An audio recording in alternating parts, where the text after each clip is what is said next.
infección que ataca ambos pulmones, producido por un virus o una bacteria que ocasiona una infección. Entonces nosotros vamos a hablar también con el señor Hernán Olano, él es vaticanista y doctor en Derecho Canónico, para saber cómo se podría dar la situación en un posible o en una posible renuncia también que se podría dar del Papa Francisco. ¿Qué tal? ¿Cómo está? Buenas tardes, bienvenido.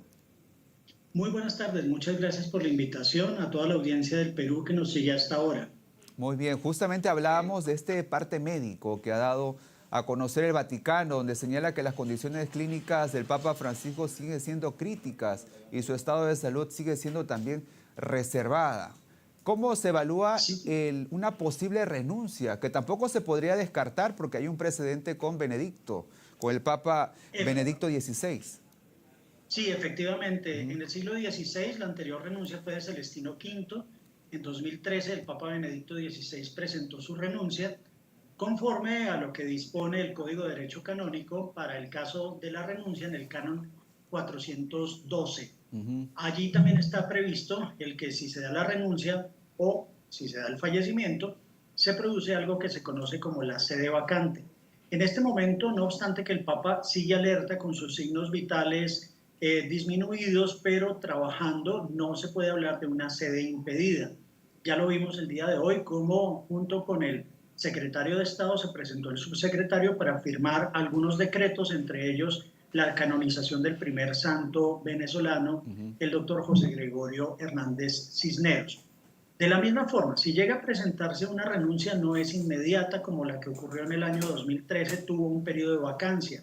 Benedicto renunció el 14 de febrero con efectos a partir del 28.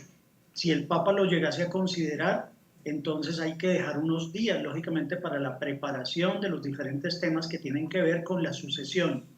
Entre ellos, aunque el Papa hace 15 días ratificó los periodos del decano y vicedecano del Colegio Cardenalicio, y hay un cardenal camarlengo de la sede apostólica que es el cardenal Farrell, que sería el que quedaría, digamos, como vicepapa mientras se surte la elección de un nuevo pontífice en caso de renuncia o en caso de fallecimiento extremo.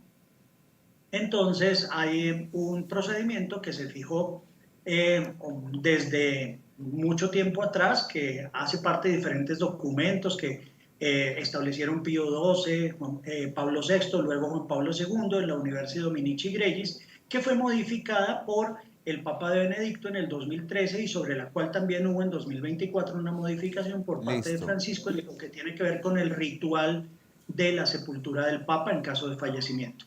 Perfecto. ¿Y cómo se da la elección de un nuevo papa? ¿Cómo es la sesión en el cónclave? Para la sesión del cónclave, el cardenal Camarlengo tiene que convocar a todos los cardenales con derecho a votar, que son en este momento 138. Ujú. Recuerden que ustedes en Perú tienen un cardenal defenestrado, es decir, que perdió todos los derechos electores, no obstante tener menos de los 80 años. Y esos cardenales van llegando a Roma poco a poco, se reúnen previamente en algo que se conoce como las congregaciones generales, luego se fija el día de inicio del cónclave en el cual ya ojalá todos estén presentes en Roma, dando unos 4 o 5 días de prudencia mientras llegan los que están más lejos, y de esa manera, a través de una misa que se llama Pro Pontifice Eligendo, después de eso los cardenales marchan rezando la oración Veni Creator Spiritus para invocar las gracias del Espíritu Santo con el propósito de encerrarse ya en la Capilla Sixtina para poder proceder a la elección. Cada día hay 4 elecciones, pero el primer día de congreso solo hay 3 votaciones, en las cuales se requieren las 2/3 partes de mayoría calificada, es decir, en este caso 92 votos para la selección de un nuevo papa. Perfecto. Ahora, pero también puede ser que dentro de las personas que han sido propuestas para ser el nuevo papa, en el cónclave se decida no llegar a un acuerdo, ¿no es cierto? Claro que sí, pero mientras se llegue al acuerdo se seguirá votando. Ujú. ¿Cómo se proponen a los candidatos?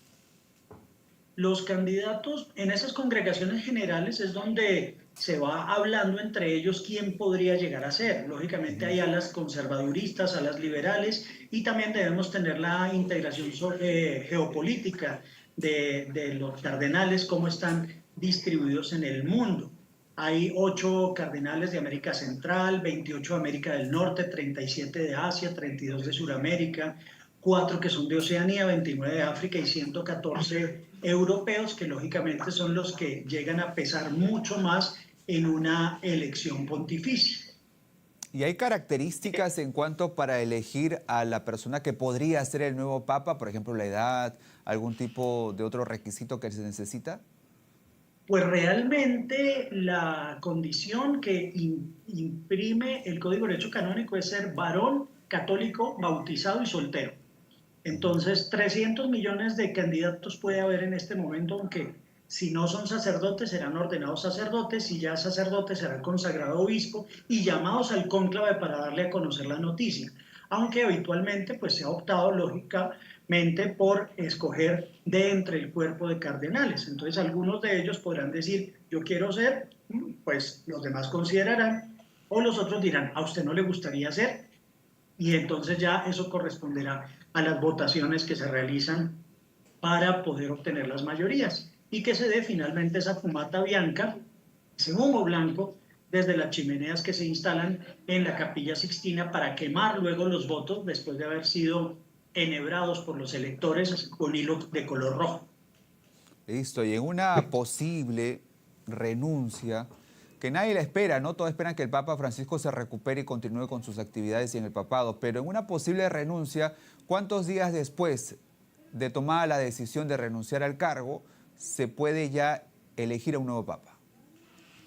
Pues se puede elegir, lógicamente, como les decía, la renuncia puede tener un periodo de carencia, como ocurrió hace 12 años, del 14 de febrero al 28 de febrero, y en ese momento se van haciendo preparativos, pero no ha iniciado el cónclave. El cónclave empieza cuando hay sede vacante únicamente, es decir, cuando el Papa muere o fallece o se hace efectiva esa renuncia. Antes no.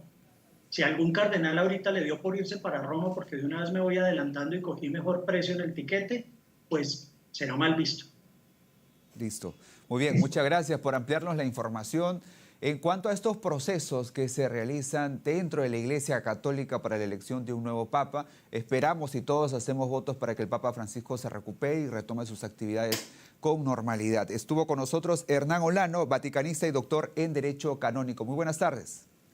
Buenas tardes, muchas gracias. Muy bien, nosotros seguimos con más información porque el Papa Francisco autorizó la canonización del médico de los pobres, José Gregorio Hernández, quien se convertirá en